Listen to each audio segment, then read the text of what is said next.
और ब्रेक के बाद एक बार फिर से आपका बहुत स्वागत है। पूरे बिहार में भीषण ठंड का प्रकोप जारी है। भागलपुर में पिछले कई दिनों से शीतलहर के कारण जनजीवन प्रभावित हुआ है। ठंड की सबसे ज्यादा मार दिहाड़ी मजदूरों पर पड़ रही है। रोजगार के लिए दूर दराज गांवों से शहर आने वाले मजदूरों को काम नहीं मिल पा रहा है, जिससे कि परिवार के भरण पोषण की गंभीर समस्या उनके सामने आकर के खड़ी हो गई है।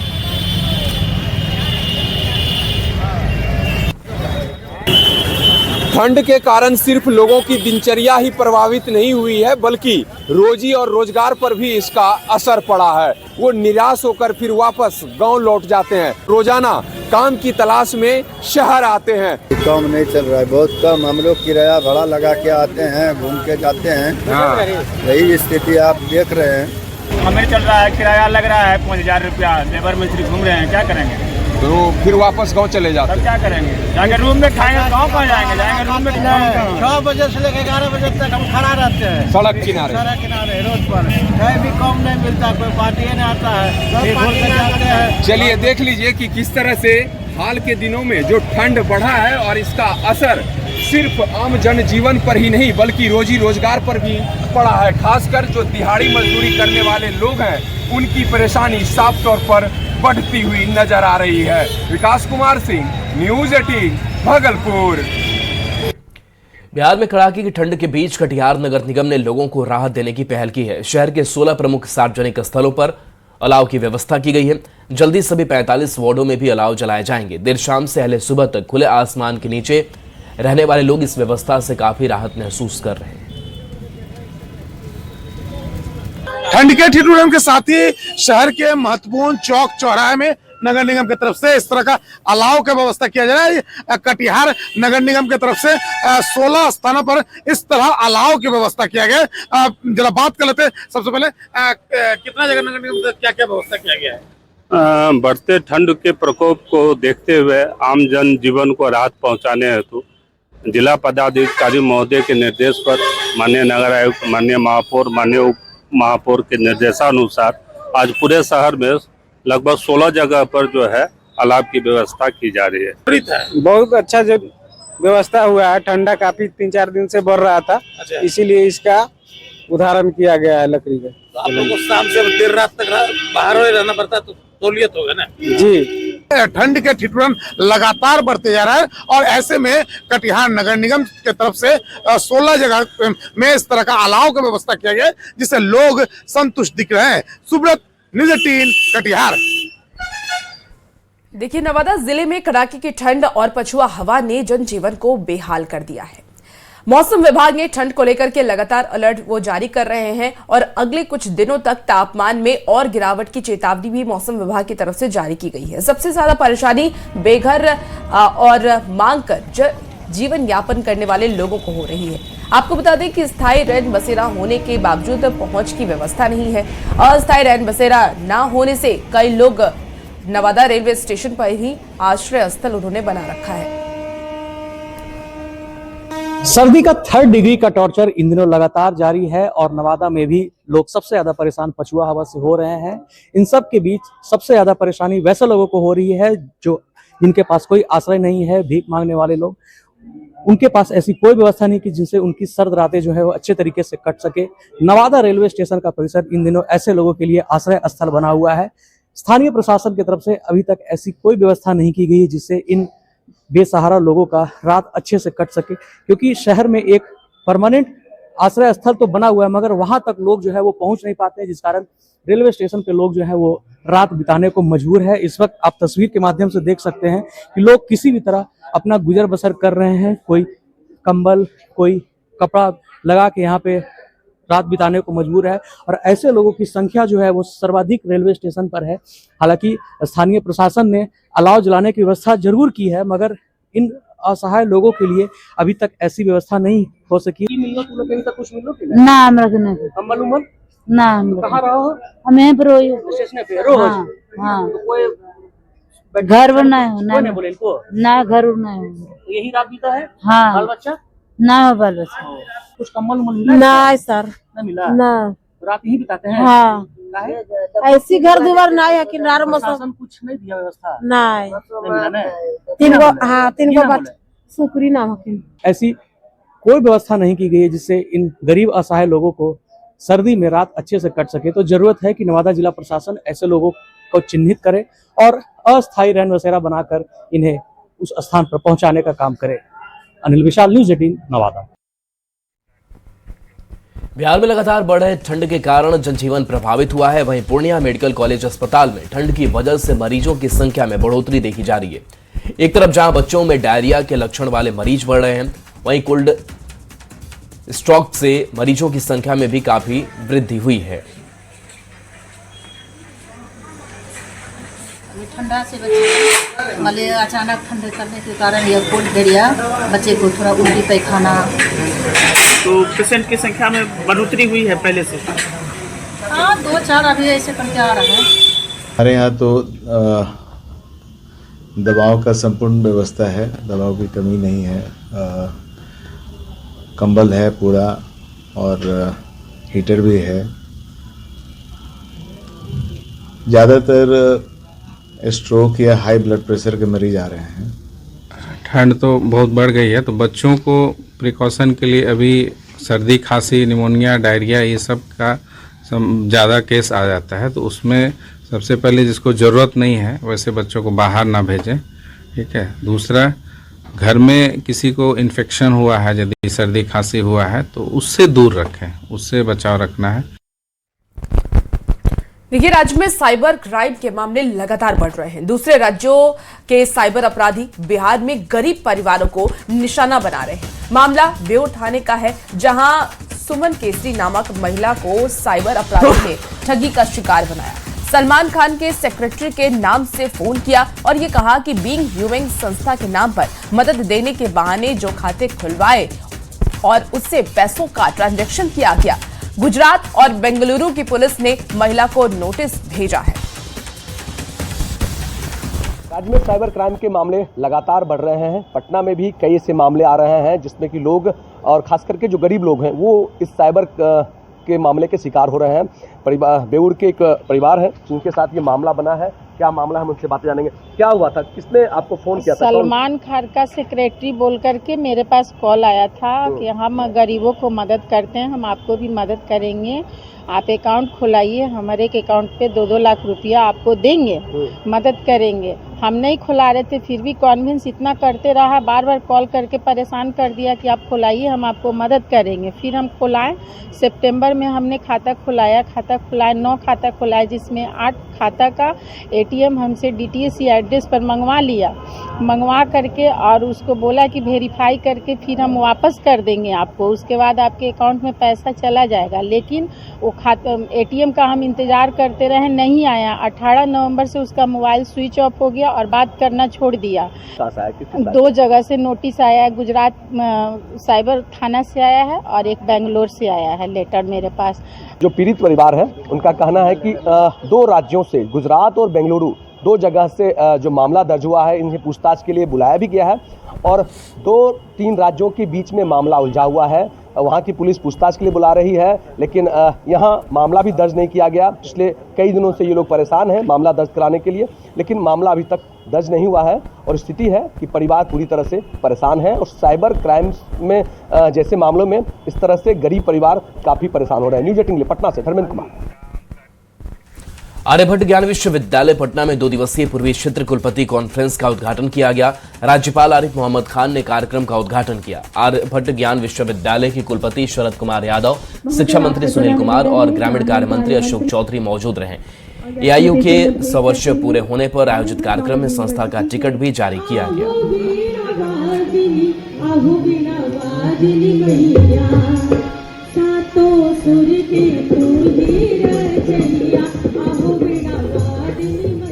चलिए, खबर अब मोतिहारी से है, जहां सुगौली नगर पंचायत में कथित अनियमितताओं को लेकर के पार्षदों का आक्रोश सामने आया है। पार्षदों ने आरोप लगाया कि बिना बोर्ड के सहमति के ही लाखों करोड़ों रुपए की उपकरणों की खरीदारी की जा रही है। विभागीय काम है या कोई भी काम हो, विभागीय काम तो हम करेंगे। अब सुनने में आया है कि एग्रीमेंट मतलब ये हो चुका है, चाहे कुछ भी हो, तो हमको इन्फॉर्मेशन मिलना चाहिए ना। हमको जानकारी काम नहीं हुआ है। नहीं, कोई काम नहीं हुआ है अभी तक। जितना भी हम मतलब लेटर पैड पर जितना भी योजना है सब उसी तरह से पड़ा हुआ है। पूछने पर बस हाँ हो जाएगा, प्रोसीडिंग बस ऐसी हो जाता है कि हाँ हम करवाएंगे, ऐसा कुछ भी नहीं है। जमुई शहर से सटे क्यूल नदी के दूसरे तरफ सरकार के द्वारा स्पोर्ट्स कॉम्प्लेक्स का निर्माण का काम शुरू हो गया है। 7 एकड़ में इस स्पोर्ट्स कॉम्प्लेक्स के निर्माण में 32 करोड़ खर्च होने हैं, जहां वॉलीबॉल, फुटबॉल, रनिंग ट्रैक के अलावा बहुआयामी इंडोर स्टेडियम का भी निर्माण होगा। प्रगति यात्रा के दौरान सीएम नीतीश कुमार ने इसकी स्वीकृति भी दी थी। जमुई के इस स्पोर्ट्स कॉम्प्लेक्स के निर्माण के बाद जिले के खिलाड़ियों को आगे बढ़ने में काफी मदद मिलेगी। जमुई जिले में खेल और खिलाड़ियों को बढ़ावा देने के लिए सरकार के द्वारा स्पोर्टिंग कॉम्प्लेक्स का निर्माण कराया जा रहा है। 7 एकड़ में जमुई से शहर से सटे क्यूल नदी के दूसरे तरफ स्पोर्टिंग कॉम्प्लेक्स का निर्माण शुरू हो गया है। जैसा कि देख सकते हैं कि 7 एकड़ में यहाँ पर जो कॉम्प्लेक्स स्पोर्ट्स को लेकर कॉम्प्लेक्स बनाने का काम शुरू हो गया है। बता दें कि सीएम नीतीश कुमार प्रगति यात्रा के दौरान यहाँ पर आए थे और लोगों की मांग थी कि यहाँ पर खेल को बढ़ावा देने के लिए स्पोर्टिंग कॉम्प्लेक्स का निर्माण किया जाए। उसके अनुसार यहाँ पर फिर 32 करोड़ की लागत से 7 एकड़ में स्पोर्टिंग कॉम्प्लेक्स का निर्माण का काम शुरू हो गया है। देख सकते हैं कि टेंडर की प्रक्रिया पूरी होने के बाद काम युद्ध स्तर पर चल रहा है और जो जानकारी मिली है उसके अनुसार यहाँ पर वॉलीबॉल, फुटबॉल का मैदान के साथ साथ इंडोर स्टेडियम और रनिंग ट्रैक बनना है और जो विभाग के द्वारा जो निर्देश है उसके अनुसार इन 3-4 चीजों का निर्माण होना है, जिससे आने वाले दिनों में जमुई जिले के खिलाड़ियों को बहुत फायदा होगा। बहुत सालों से मांग हो रही थी कि जमुई में खेल और खिलाड़ियों को बढ़ावा देने के लिए एक निश्चित जगह हो और जैसा कि सोनपे में 7 एकड़ को जमीन का आवंटित हुआ और वहां पर स्पोर्टिंग कॉम्प्लेक्स बनाने का काम शुरू हो गया है और जो जानकारी मिली है उसके अनुसार 2026 दिसंबर में इस निर्माण को पूरा करना है जो स्पोर्टिंग कॉम्प्लेक्स का होना है। तो कह सकते हैं कि आने वाले महीनों में जमुई जिले के खेल और खिलाड़ियों को बढ़ावा देने के लिए सरकार ने जो स्वीकृति दी थी, सीएम ने जो स्वीकृति दी थी, उसे मूर्त रूप देने का काम शुरू हो गया है और आने वाले दिनों में इसका लाभ जमुई के खिलाड़ियों को मिलेगा। केसी कुंदन, न्यूज़ 18, जमुई। झारखंड उच्च न्यायालय के आदेश के बाद राज्य के सबसे बड़े सरकारी अस्पताल रिम्स की जमीन को अतिक्रमण मुक्त कराने के लिए जिला प्रशासन की ओर से लगातार कार्रवाई की जा रही है। आपको बता दें कि अतिक्रमण की जांच एंटी करप्शन ब्यूरो से कराने का आदेश भी हाईकोर्ट ने दिया है और रिम्स के डीआईजी ग्राउंड को कब्जाधारियों से मुक्त कराने के लिए बुलडोजर चलाए जा रहे हैं।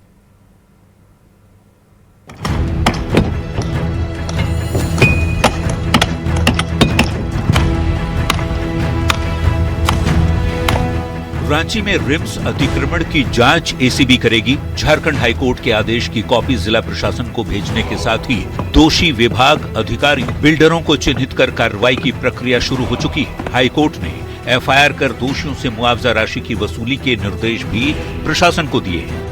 रिम्स अतिक्रमण पर हाईकोर्ट का आदेश ये है कि एंटी करप्शन ब्यूरो पूरे मामले की जांच करेगा। जिनके घर तोड़े गए उन्हें मुआवजा मिलेगा। सरकारी खजाने पर बोझ डालना उचित नहीं है, ये हाईकोर्ट का कहना है।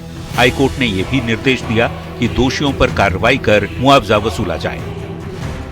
जो ऑर्डर आई है वो सराहने वाली है, जो सबको इससे जितने भी वहाँ पे जितने लोग थे उनको कंपनसेशन मिलेगा और ये सरकार को आगे बढ़ के अब उन लोग आगे देखना चाहिए क्योंकि जो भी हुआ सरकार की गलती तो थी। हाईकोर्ट के निर्देश के बाद जब डीआईजी ग्राउंड में बुलडोजर चला तो बेघर हुए लोगों का दर्द भी छलक गया। लोगों ने प्रशासन से उनके पुनर्वास की मांग की है। हम लोग सुने तो हम लोग को बहुत अच्छा लग रहा है कि चलिए कुछ हम लोग पर पहल किया जा रहा है कि हम लोग का घर तोड़ दिया और हम लोग कैसे इतना दिन हम लोग बिताए, मतलब अंदर से खुशी भी लग रहा है और थोड़ा रोना भी आ रहा है कि इस तरह से जैसा हम लोग के साथ किया गया। हम लोग को छोटा छोटा बच्चा लोग तरसा है, हम लोग भी तरसे और कैसे रह रहे हैं आप लोग देख सकते हैं। खाना हुआ खुले आसमान के नीचे, अभी ठंडा का मौसम है, बाल बच्चा सबको सब पढ़ना लिखना सब दुबर हो गया है। जैसे तैसे काम चल रहा है, ना काम ना धंधा, कुछ नहीं हो रहा है अभी। अब कैसे घर चलाएं? सरकार तो घर तोड़ दिया है। रिम्स परिसर में अतिक्रमण के लिए कौन कौन जवाबदेह है वो भी जान लीजिए। रिम्स प्रबंधन, रजिस्ट्रार, DCLR, बड़गाई CO, नगर निगम, नगर आयुक्त, टाउन प्लानर, साथ ही झारेरा और बैंक प्रबंधन को जिम्मेदार बताया गया है। जाहिर तौर पर जवाबदेह पर कार्रवाई झारखंड उच्च न्यायालय के आदेश के तहत ही की जानी है। वैसे रिम्स से अतिक्रमण हटाने का काम जारी है। रांची जिला प्रशासन, पुलिस प्रशासन और रिम्स प्रबंधन इस अभियान को संयुक्त रूप से चला रहा है। न्यूज 18 के लिए रांची से गौरव झा के साथ ब्यूरो रिपोर्ट। दिल्ली में केंद्रीय महिला एवं बाल विकास मंत्री अन्नपूर्णा देवी ने झारखंड की कानून व्यवस्था को लेकर राज्य सरकार पर गंभीर आरोप लगाए। उन्होंने अपने लोकसभा क्षेत्र के राजधनवार सिरसाई गांव की घटना का जिक्र किया और माफियाओं पर युवक की पीट कर हत्या करने का आरोप लगाया। वहीं मामले में पुलिस पर देरी से FIR करने का आरोप भी लगाया। अन्नपूर्णा देवी ने मुख्यमंत्री से तत्काल कार्रवाई की मांग की। डंडे से मार रहे हैं, उसी तरह जब तलवार से वार किया गया। कई और घटनाएं हैं। कोई अपनी बात को लेके जमीन की समस्या है, कोई अगर जाते हैं तो पुलिस मूकदर्शक बनी रहती है, भूमाफिया के साथ मिलकर आम लोगों को परेशान कर रही है। लगातार हमारे पास कई ऐसे घटनाएं हैं, कई जानकारियां हैं। लोग फ़ोन करते हैं, आप SP को फ़ोन करें, ठीक है कार्रवाई करते हैं, लेकिन कोई कार्रवाई नहीं। मतलब जिला प्रशासन बिल्कुल ही लग रहा है कि शांत पड़ी हुई है, वो भूमाफिया के संरक्षण में है और कहीं ना कहीं सरकार भी इसको साथ दे रही है। देखिए, अयोध्या में नए साल की शुरुआत इस बार पार्टी या पब से नहीं बल्कि भक्ति और आस्था के साथ होगी।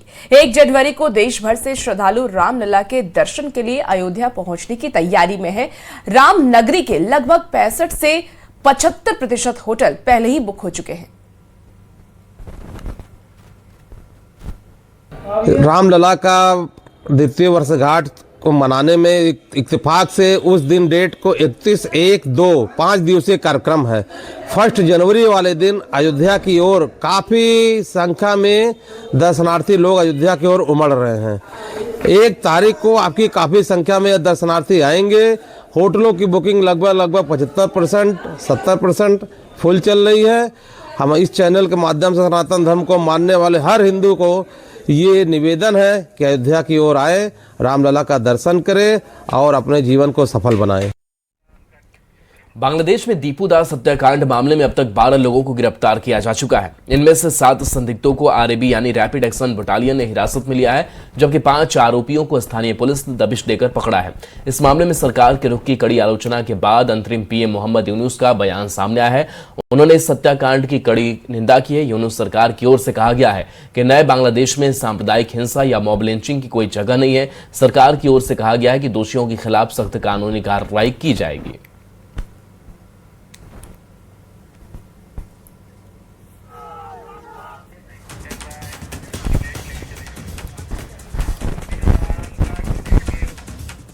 और बांग्लादेश में हिंसा पर रूस ने बांग्लादेश को आईना दिखाया है। रूस ने कहा है कि भारत से जितना जल्दी तनाव कम करे बांग्लादेश, उतना बेहतर होगा। रूसी राजदूत ने बांग्लादेश को 1971 की याद दिला दी। रूसी राजदूत ने कहा कि बांग्लादेश की आजादी में भारत और रूस का अहम योगदान है। Our concerns regarding the situation here also, I mean the geopolitical situation. The sooner you reduce the tension, find a way for reducing this tension with India, the better. Because since, as you has already mentioned, historically since 1971, when Bangladesh has gained the independence, mostly because of Indian help as well. Colombia के एक इलाके से एक दर्दनाक सड़क हादसे का video सामने आया है, जहां 25 यात्रियों से भरी एक बस सामने से आ रही एक वैन से टकराने के बाद खाई में गिर गई। पुलिस के मुताबिक टक्कर के बाद बस संतुलन खो बैठी और सीधे खाई में गिर गई। ये तस्वीर भी टीवी स्क्रीन पर आपको दिखा रहे हैं। एरो के माध्यम से आप देख पा रहे हो किस तरीके से ये बस खाई में गिरती हुई नजर आ रही है। इस दुर्घटना में अब तक 12 लोगों के घायल होने की खबर है। राहत की बात यह है कि फिलहाल किसी भी यात्री की मौत की खबर सामने नहीं आई है।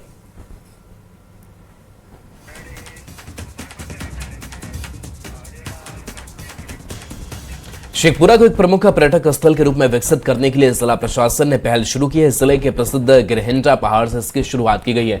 ये पहाड़ न सिर्फ स्थानीय लोगों की आस्था का केंद्र है, बल्कि पर्यटन की अपार संभावनाएं भी रखता है। गिरहिंडा पहाड़ से जुड़ी पौराणिक मान्यताएं और प्राकृतिक सुंदरता इसे विशेष पहचान दिलाती है। ज्यादा जानकारी दे रहे हैं न्यूज 18 संवाददाता अजीत कुमार सिन्हा। शेखपुरा का ये प्रसिद्ध गिरहिंडा पहाड़ है, ऐतिहासिक और धार्मिक दृष्टिकोण से काफी महत्वपूर्ण माना जाता है। आपको दिखा दे रहे हैं कि देखिए कितना खूबसूरत तरह से सजाया गया है ताकि पर्यटक इस पर आ सकें।